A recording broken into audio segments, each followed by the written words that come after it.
We are at the local level, we're on the front lines of this COVID-19 pandemic and what Thomas Puello has termed the hammer and the dance. I am grateful to my partnership with Mayor Adler. We were able to go to the hammer portion of the hammer and the dance quickly. It was not an easy decision. It was frankly a terrifying decision, knowing full well the impact going to a stay-home work safe order would have. And of course, before that, the cancellation of South by Southwest, as well as the rodeo and Willie Nelson's Luck Reunion.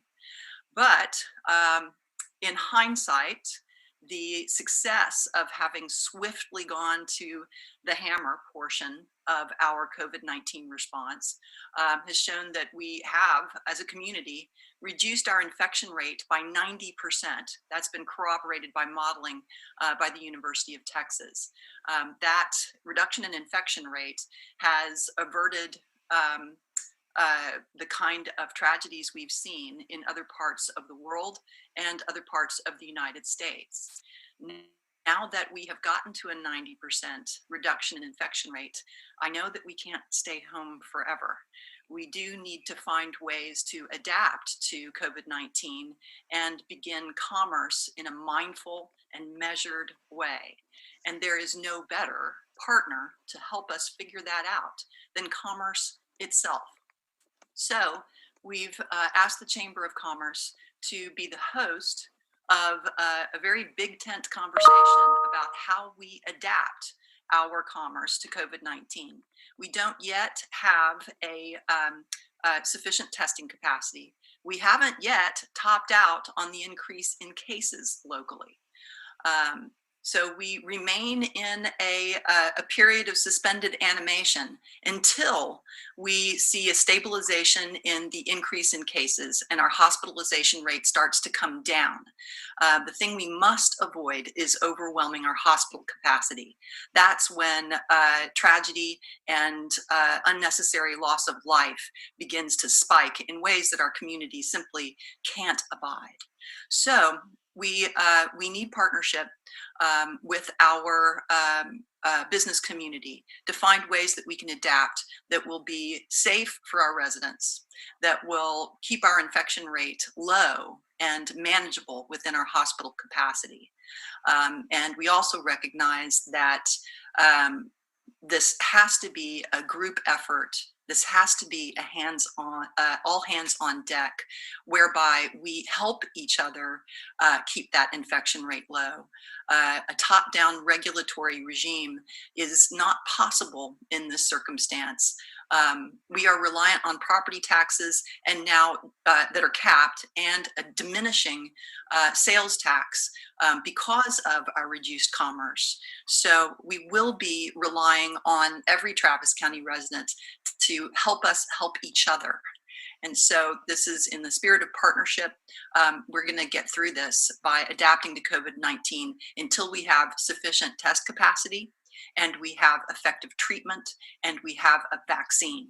We don't yet have those three things. So adaptation is our way forward.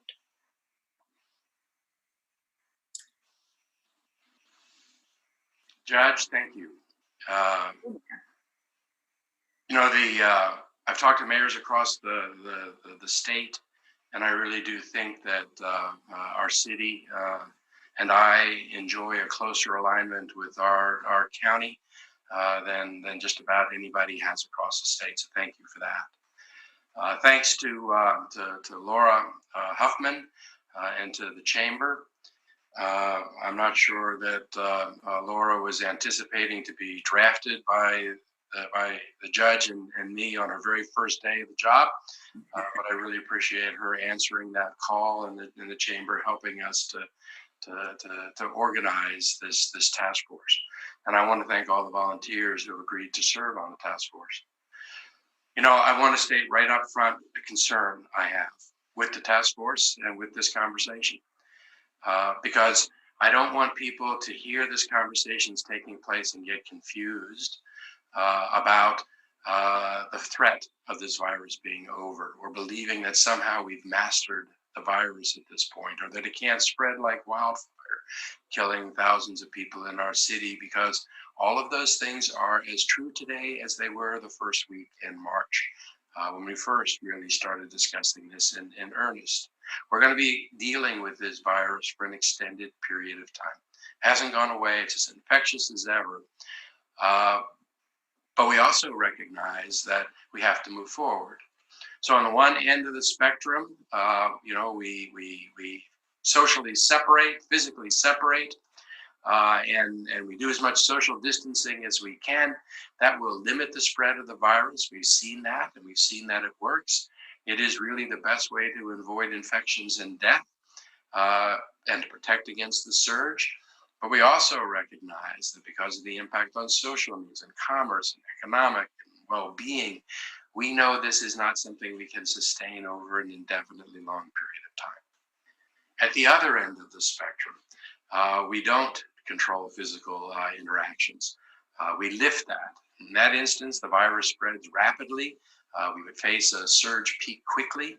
And with that, we would lose thousands of people in our community. So this is also not a viable option. We have to find that place that protects the public health and safety, and still at the same time allows us to adapt and move forward. So what we need, as the judge mentioned, was a much higher level of testing, so that we know where the virus is and we can find it if there's an infection that happens. We have to have better capacity to trace, so that when we find an infection, we can isolate it and control it. We have to know and how we're going to cocoon those that are most susceptible in our community. With all those things said, then we have to move forward on how we mitigate and control the risk that are associated with adapting our lives and our city to living with this virus. We have to know how and when we've gone too far, so that we can pull back well before a surge happens. We need our business community to understand the science and the data and the advice of the doctors, and then we need their help. We need their help in helping to identify how it is that we can adapt and move life forward, and do it in a way that preserves the public safety. I appreciate Laura convening this group. I really look forward to the advice. I recognize that on Monday, the governor is going to issue orders, and obviously that becomes a large part of our reality. And we have to figure out then how we best do whatever is ordered in our city. So, Judge and Laura, thank you very much.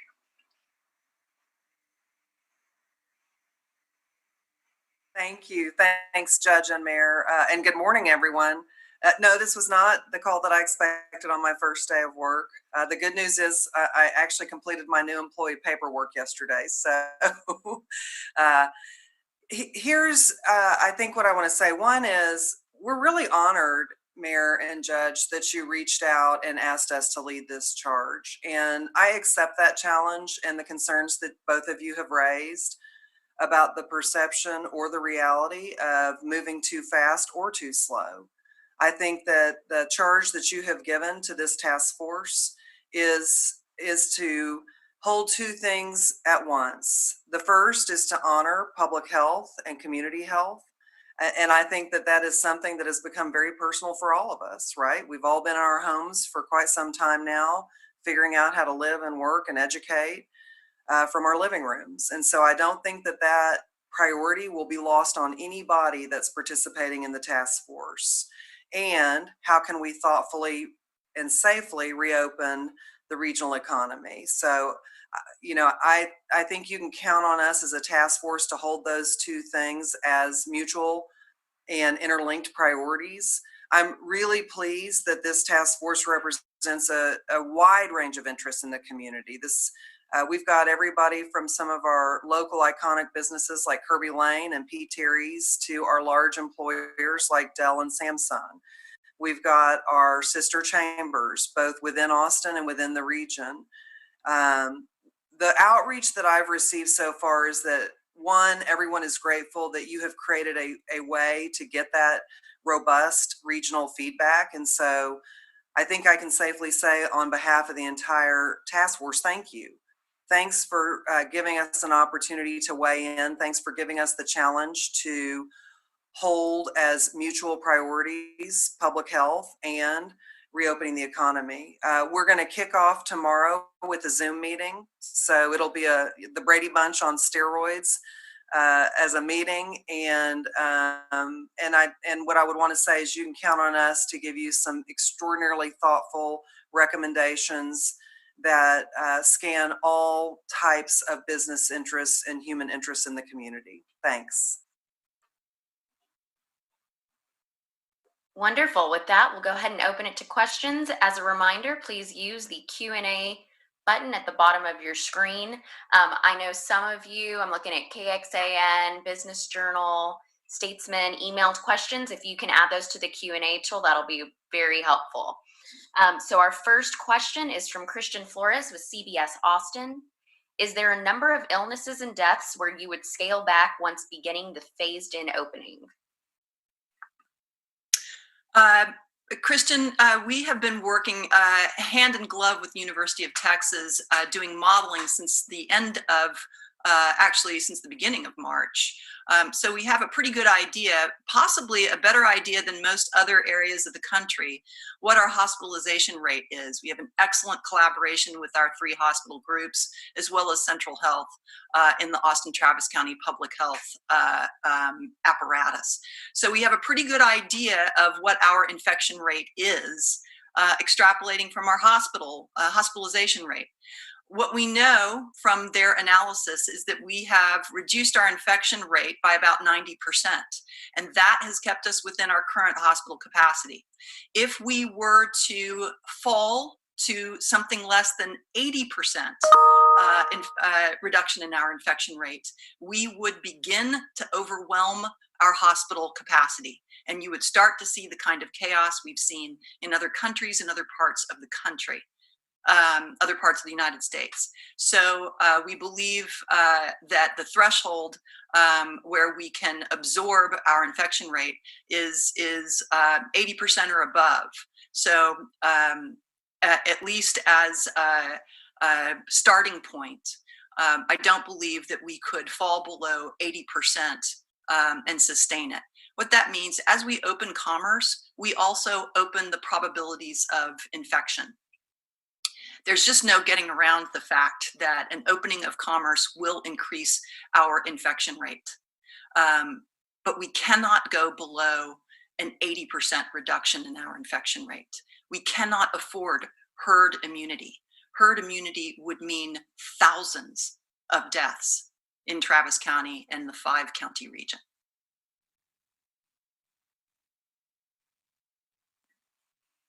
Okay, we'll move on to a question from Nick Sasale from Community Impact Newspaper. Who is on the task force, and who will the task force be working with specifically from the health sector to make their decisions? Laura? Danielle, if you will give them a link or something that gives people access to confirmed task force members, we'll answer the question that way. It's a pretty large group, and we've got folks from the University of Texas. We've got the health officials in the area integrated into the task force, and we've also got a nice partnership link with the governor's office so that we can ideally make whatever happens in this region fit hand in glove with the governor's work.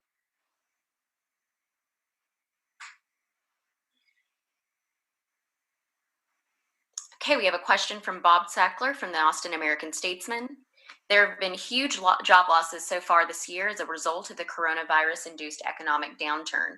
When is it reasonable to expect that the trend to start to reverse in the Austin area and in Texas overall? Should we expect all of those lost jobs to be recovered before the end of the year, or just a portion of them?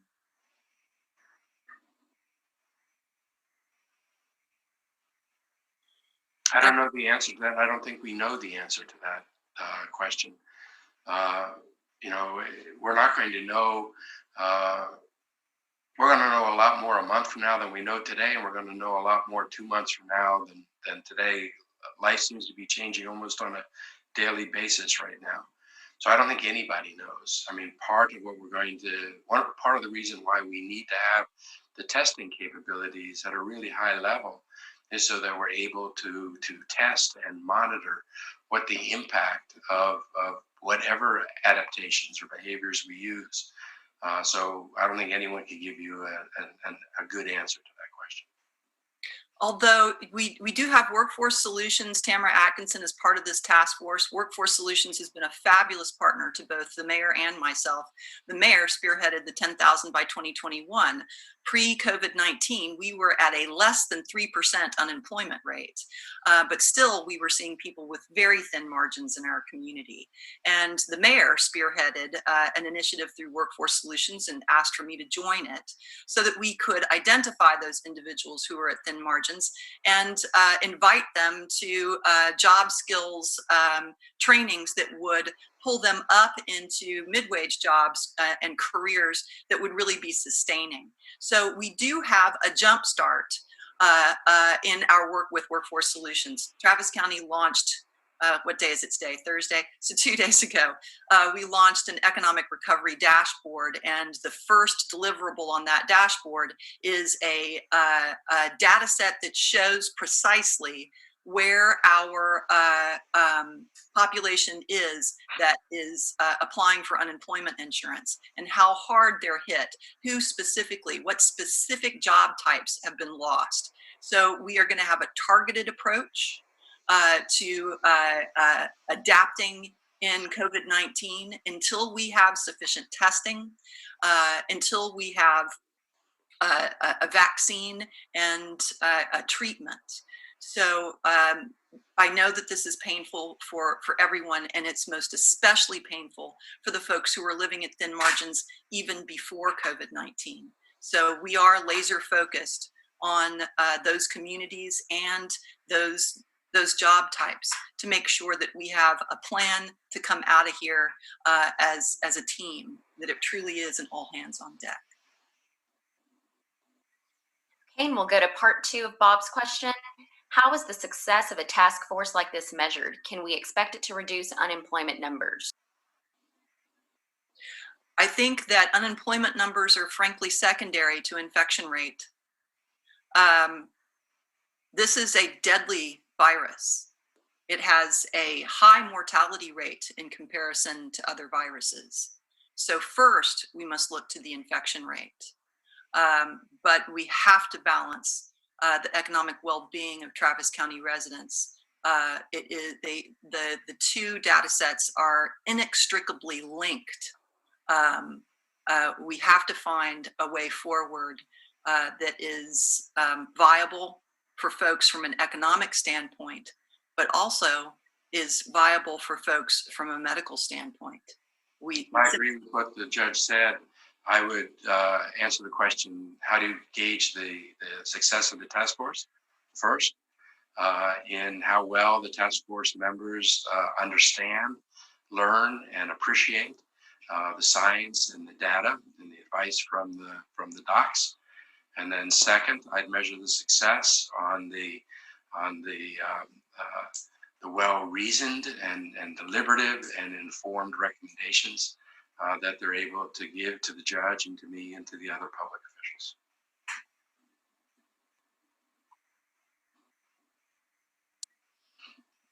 Okay, here's a question from Eugen Cho with KXAN. How is what this task force will be doing different from the governor's reopening plan and checklist? First of all, our efforts have been ongoing since March. So we have been on the front lines trying to find the appropriate balance between the health threat and the economic threat of COVID-19. So we have been on the bleeding edge of this issue. The mayor and I and our entire, well, not our entire, but the most of our public health team were at a FEMA conference when COVID-19 hit the shores of the United States. So we've been dealing with this for some time now, up close and very, very personal. I think that the difference is that local officials have been taking actions, difficult actions, from the very beginning. We are extremely knowledgeable about the effects of the actions that we've taken, as well as the choices that are available to us moving forward. We will know more swiftly what the effects of the decisions we've already made and the decisions that are to come. We are the canaries in the coal mine. We also know on a visceral level the pain that is in our smaller business community and the pain that's being felt by residents who are at thin margins. Currently, the governor's task force does not have a lot of representation from either local government or from small business. I think that I hope that that will change. But I do recognize that there's great utility in what the governor is doing. It looks a lot like what we've been doing for a couple of months now, and we appreciate his him stepping in with all of the power of the governor's office to assist in the response to COVID-19. And I would add to that even after the governor announces rules or guidelines for the state, communities are going to be making their own choices as well. Individuals are going to be making their own choices as well. I'm really proud to be part of this community, and I think this community is special. It could very easily be that by custom, practice, or otherwise, that there are certain things that happen in Austin because it's things that our community wants to see and chooses to live or operate that way. So I look forward to seeing how our business community, what standards the business communities impose on themselves by custom or practice, and that's the kind of conversation that I hope comes out of this task force. And I'll just add, we have invited the governor's office, and they're going to have a representative at our kickoff meeting tomorrow. And we've also invited Senator Watson to join us. The goal clearly is to make sure that those efforts fit hand in hand. And part of that is knowing what each other is doing. So we will hear from them tomorrow, and that will help inform where we can make our recommendations that either are not in conflict or add value. And I think the other thing that I want to emphasize, and both the judge and the mayor have talked about this, is I think whether you're talking about the governor's task force or this regional task force, it's really important to have a really clear and transparent path forward so that people know what they can expect and what we're going to measure in order to pause, move forward, or move backwards. I think that clarity is really important. But I think one of the points that we all want to make is we don't want anything to run interference with the individual company's ability to innovate, because we've seen some remarkable innovation in this community, and we want to provide clarity about how we're reopening, but we also want to capture all the innovation that is happening and will be happening. Okay, we have another question from Jerry Quijano with KUT News. Is there a target for testing capacity before businesses reopen? We are definitely taking a look at that. I'll be honest with you. Well, first, a little bit of a brag. Right now, our testing rate is we've tested about 6 out of 1,000 Travis County residents since the beginning of the pandemic. And that testing rate is better than any of the other major metropolitan areas of the state of Texas. I believe it's even better than the city of New York. But that said, we actually need 8 times that testing capacity, according to experts, to actually track and contain the virus. 8 times the testing capacity that we currently have. So our near-term goal is to reach 2,000 to 3,000 Travis County residents with testing per week. That's a significant increase over what we're doing now. We're going to achieve that through Austin Travis County Public Health's release of a community assessment portal where folks can bypass having to get a doctor's recommendation and can go straight to a free assessment, and if they qualify for our limited number of tests, a free test, as well as walking them through step by step if they do end up being COVID positive, and helping us contact trace all those who they may have infected. This is extremely important. A 2,000 to 3,000 person per week testing regime would certainly help. It still doesn't get us to the scientifically recommended capacity. We need more capacity across the United States, across the state of Texas, and in Travis County. So we will be working on determining what that appropriate level is, absolutely. I'm sorry. Go ahead. I'm going to cut you off, Judge. And I agree with the judge talking about where that testing and the testing numbers is real important. And really, that's one of the questions that we'll be looking for the doctors and the public health officials to advise us on. The Harvard report that came out was recommending 1.5 tests per 1,000 people per day. That would translate to us about 2,000 tests a day in the county. We're nowhere near 2,000 tests. I mean, altogether, I think we've given about 9,000 tests total.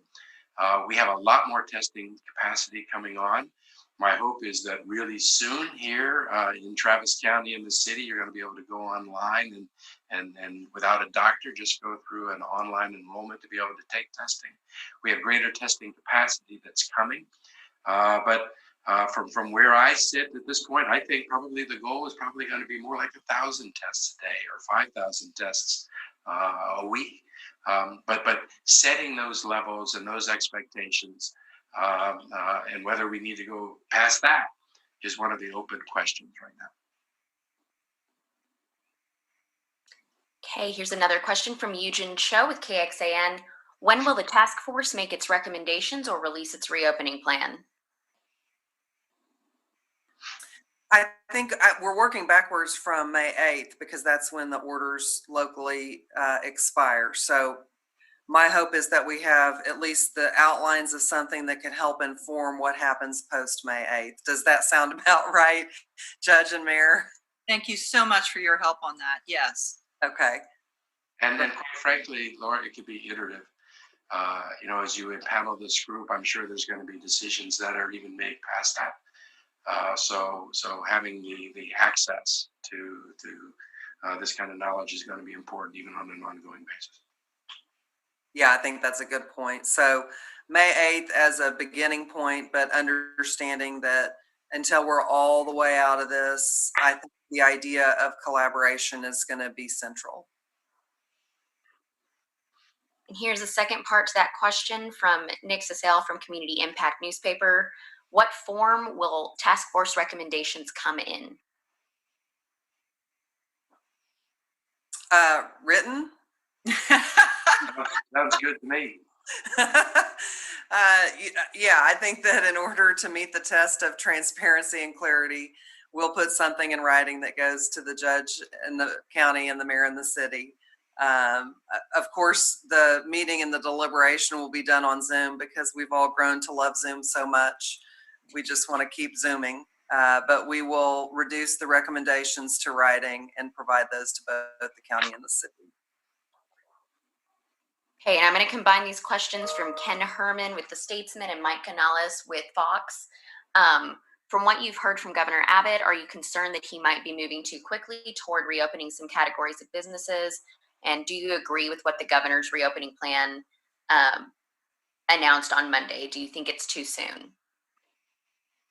I think at this point, we really don't know the details of the plan until we see it. The governor has repeatedly said that his first priority is public health. And I appreciate that. The governor has repeatedly said that he's going to be guided by the science and the data and the doctors. And I'm encouraged by both of those things. I think as a community, we're gonna hold the governor to that. But I think that's what everybody wants. The governor has talked about having the economy adapt. We want that too. But he hasn't established yet any of the kind of thresholds or what happens when. So I think we'll all be looking for that as his work comes out. But he's also said and answered some questions that he doesn't have enough information or data to be able to answer some of the questions yet. So he also, I think, is going to be paying particular attention to what we do, and then what kind of testing response we get to what we do, so that we can be course correcting and learning more along the way. My short answer is yes. I am worried that the governor will open commerce too broadly, thereby exposing us to higher infection rates. Absolutely, that is my concern. I think we all share that concern. And we had already, at the local level, been discussing opening up a certain amount of elective surgeries, because we do believe that we have capacity and are able to bring on a certain number of elective surgeries and then toggle back to shutting them down if we need that hospital capacity.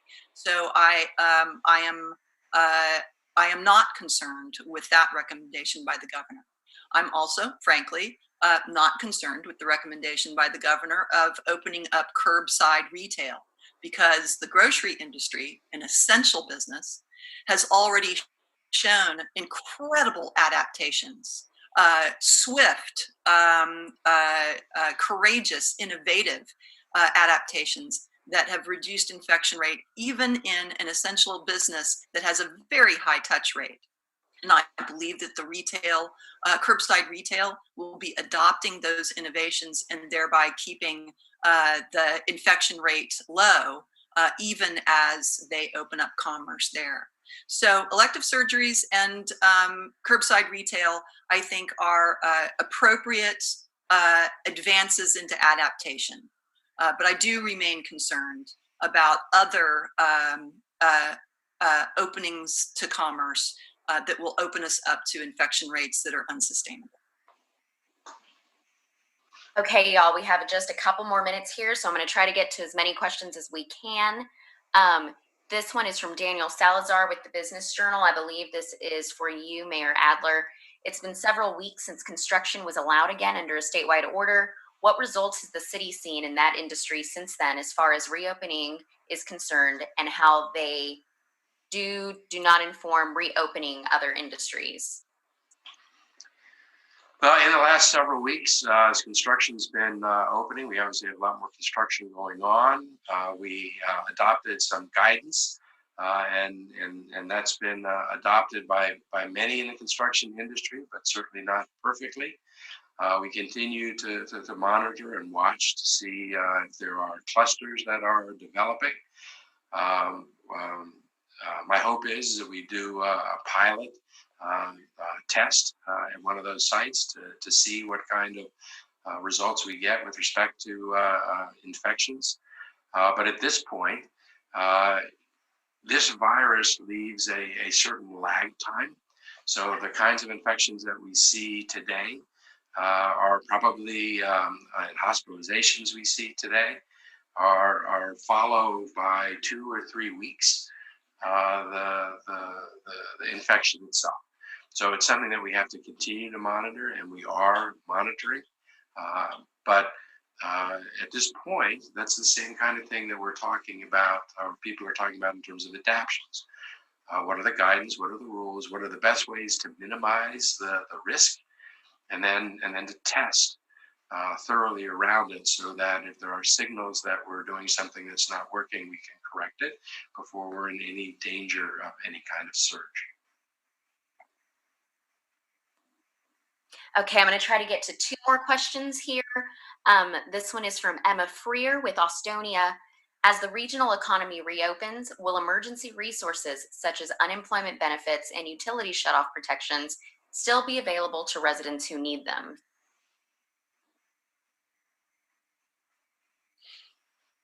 So go ahead. So the city adopted a policy that said that we would not be cutting off utilities for people, because we knew a lot of people were now out of work and would have difficulty making those kinds of payments. There's been no planned yet end to that practice. Obviously, the city makes that decision on an ongoing basis, but for right now, that continues. The prohibition as to evictions in our city still continues. I noticed that Dallas just adopted an ordinance, adopted the Austin ordinance. Sometime in the next week, we're going to obviously have to take a look at in our city how we extend that and for how long we extend that. You know, again, we have a lot of people that are out of work right now, and a lot of people that are really hurting, which is why I am so appreciative of the grace that is being shown by landlords to people in our community. But we also recognize that landlords too have to make mortgage payments. That's why we have to have these kinds of conversations about what we do. But those immediate protections right now, from the city's perspective, I'm sure are going to continue. From the county perspective as well, we have emergency utility assistance, emergency rent assistance, assistance with food, and we're also looking at utilizing our 381 our authorities under 381 to provide short-term loans to small businesses as well as to individuals. Okay, and we're going to take one more question here from Laura Lorick with Silicon Hills News. There's a need for more testing. Are you going to be working with new startups like Everlywell to do that testing? And can you talk about the role the technology industry will play in helping everyone get back to work? The mayor has been working very closely. So, Mayor, with Everly. Well, you know, there are lots of tests that are now coming online. We're moving from a situation where there was such scarcity of the tests, and when you could find the test, you couldn't find the swab, and when you could find the test and the swab, you couldn't find the medium. Fortunately, there are a lot of people that are moving into that space. I'm really proud of the work that Everlywell is doing around the country. It's always good when we have a local Austin company that is doing such work around the state, and I know that they are involved in work with the University of Texas Dell Medical School with respect to setting up pilots and programs. You know, we do not yet have the overall testing strategy that we're going to need over the next 6 months to who knows how long before there's a vaccine. But we're testing those now. There is the flexibility to really set a strategy once we have more tests. Our strategy up to this point has been to give tests to people who are symptomatic, the people that we think have the virus, and those that have come into contact with it. We're now moving into the place where we have the opportunity to get many more people testing, so that we can have a better feel for what's happening in the community. And I really want us to start crowdsourcing testing. Dr. Escott is launching a platform that is a place where everybody that tests anywhere in this city, and there are a lot of people doing tests in lots of different places, will all go through that same platform. And if we do that, if we can get everybody to do that, then we're going to get the kind of statistics and data that will really be helpful in the community.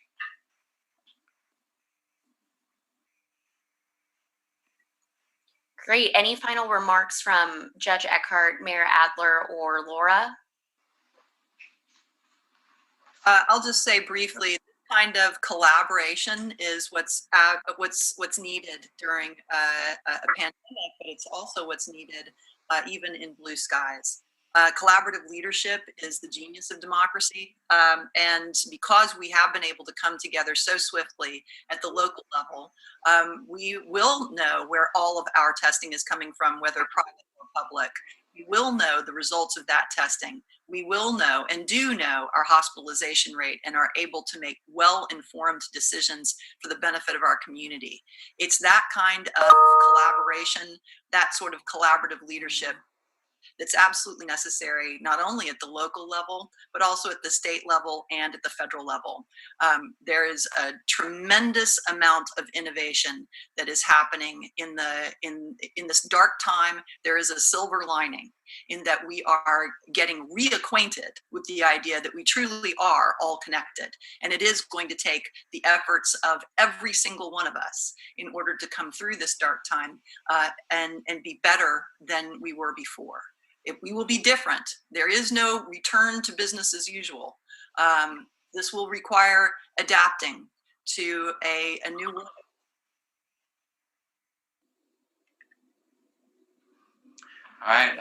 I'll just conclude with where I started off. Right now, people in our community feel safe, and that's a real testament to a community desire, a community will. You know, when you put on a mask, face covering, it doesn't protect you. It just protects the people around you from you.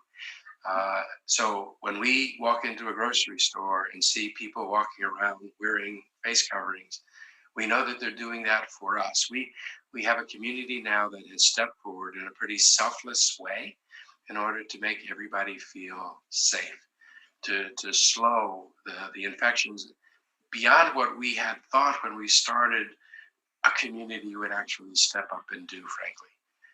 We can't lose that sense of safety. We have to adapt, but we have to do it in a way where everyone still knows that they're going to be safe. My concern with this conversation is that people hear the conversation about adapting is taking place, and they begin to think that the virus is no longer a concern, or it's not infectious, or that we beat it, or that we are no longer concerned with safety. None of those things are true. I want to thank Laura and the Chamber for accepting this task from the judge and from me, because the input that we expect to get will be invaluable for us. The knowledge and education is going to be invaluable for the community.